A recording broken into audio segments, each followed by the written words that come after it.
Man, it felt like forever since the Philadelphia Eagles last took the field up with BTA to the New York Giants, man. But y'all know what it is. It's Friday.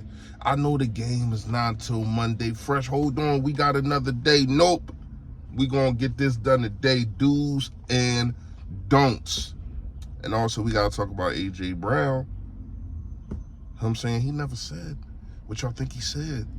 He just feel how he feel. And I think people are entitled to that. Yo, that!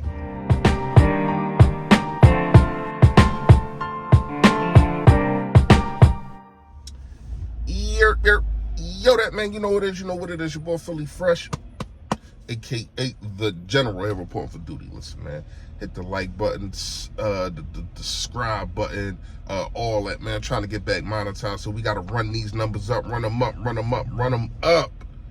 And also, man, make sure you hit the subscribe button if you just passing through. You looking for good Eagles content. I'm your boy. We almost at 5,000, y'all. We almost at 5,000. Let's get us there. Let's get the Fresh Nation there. The Fresh family. Yo, that. All right, fresh fact of the day. Fresh fact of the day is, listen. Your opportunity might not come when you think it's going to come, but it is there for you.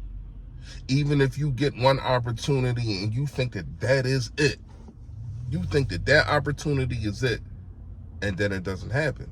That doesn't mean that the real opportunity is not right there. They could have been pushing that right out the way just so you can get the opportunity that you really deserve.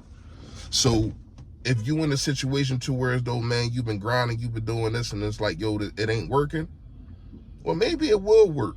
Just keep on keeping on. Or another outlet will provide itself. You never know, man. All right. Do's and don'ts. First, dude, you already know, man. We are going to Green Bay, man. It's gonna be loud in there. Not gonna lie, it's gonna be loud. It looking like it's gonna be cold. It looking like it might snow.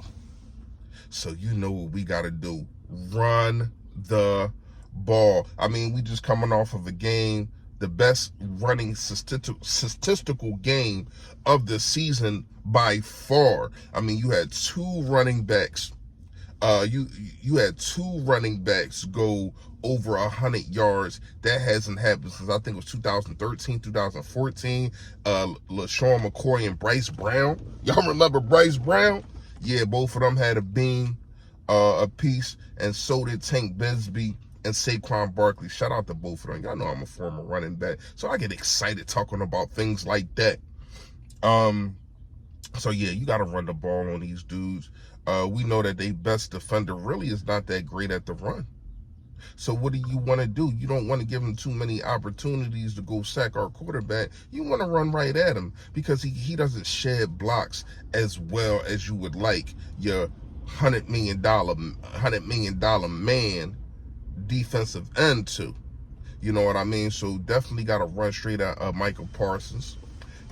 To me, another do is do what you did in the Giants game. And when I say by that, yes, get under center. Yes, run it down their throat. But at the same time, hit them with the play action. At the same time, listen to Jalen Hurts. I was just watching the NFL Films, John, about the Philadelphia Eagles winning, putting BTA to the Commanders and then BTA to the Chiefs. And it's so crazy that Jalen Hurts said, yo, I've been talking about that dagger play to Devontae Smith all week. He said he said at halftime, he went to Doug Peter and said, yo, don't forget about the dagger. I'm pretty sure that's not what they called it. But he let him know, yo, don't forget about that play. They're not going to tell people the actual plays. But it's known as the dagger. Don't forget about that play. So to me, if you are Kevin Patullo, which I think he has done more, you got to listen to your players. He listened to Devontae Smith on basically another dagger for the Vikings. So your two last really kill shots, your deep plays from Jalen Hurts and Devontae Smith, both of these guys are talking to you saying, yo, We got to get this play in. So to me, you got to listen to your players. I would like A.J. Brown to get more involved like that too, because I understand that you're frustrated, and to me, you got a right to be frustrated.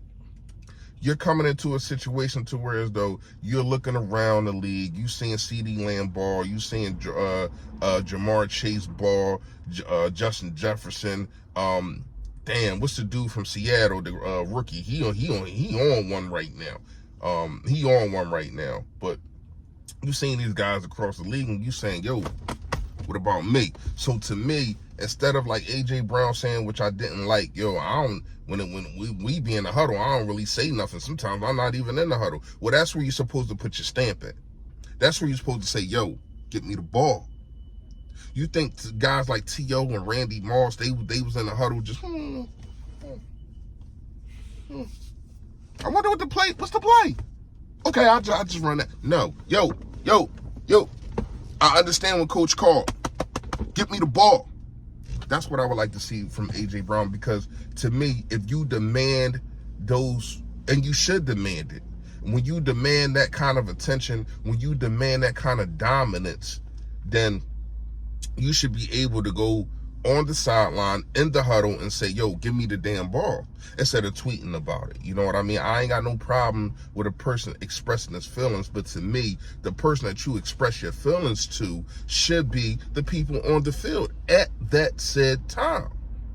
You know what I mean? Because then you'll score a touchdown and you'll be like, give me the freaking ball. Well, you need to say that before. I'm only saying things the way he said. All right, let's get back to the do's and don'ts. This is a don't. Don't let Jordan Love get comfortable. You cannot let him get comfortable. You seen him out there last week. I think they only put up, 7 points or something like that. I don't know what they put up. I don't know what's going on with the league. Denver and whatchamacallit in Oakland just played. I got 3 people on that damn on my fantasy, and they did butt scratch for me. I got Bo Nix, I got Sutton, and I got Gentry. The score was 10-7. I'm like, yo, come on, man. It's supposed to be one of them shootout games or whatever the case may be. But it wasn't that. It was buns, it was cheeks, and I'm sorry. Anyway, don't let Jordan Love get comfortable.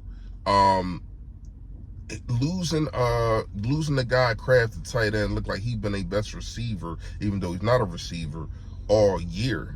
And losing him, man, it definitely helps the Philadelphia Eagles. But I don't want to hear no excuses, because we've been losing players and getting players back, players on IR all damn season, but we still find a way to win, and that's what the Philadelphia Eagles do.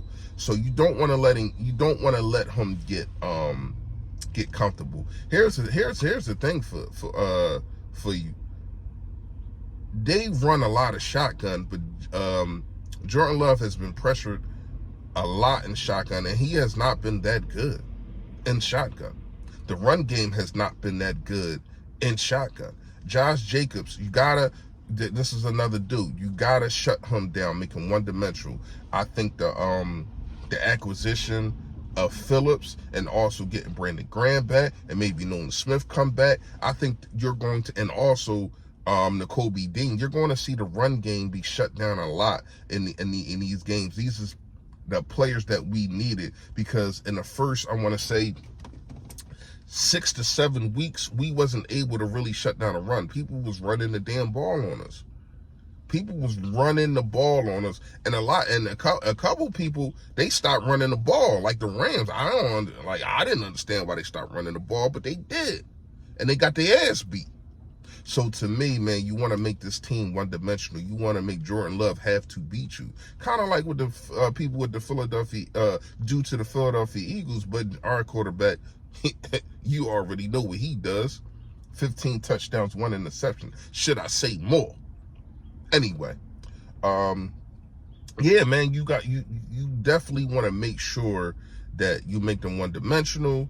Another dude, I think, that also will help the run game, but it also can help not the run game, but the run defense, and it can be pass defense too. If you run a 3 linebacker set, you want your best players to be out there on the field. So if you have Nakobe Dean, Zach Bond, and Campbell, You can either rush Campbell, he can cover. You can send Nakobe Dean on the blitz and still got 2 men in the middle of the field.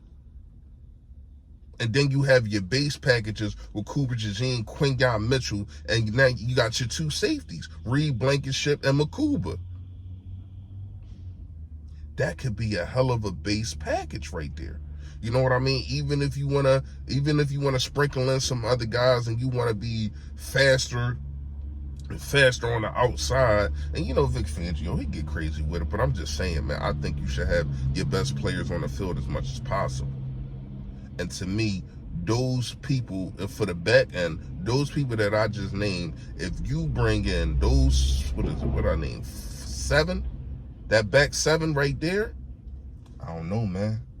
I don't know how you can beat the Philadelphia Eagles. You got run stoppers. You got a linebacker, or 2 linebackers who are good in passing coverage. Not saying Nakobe Dean isn't, but that's not his strong suit. I mean, man, listen.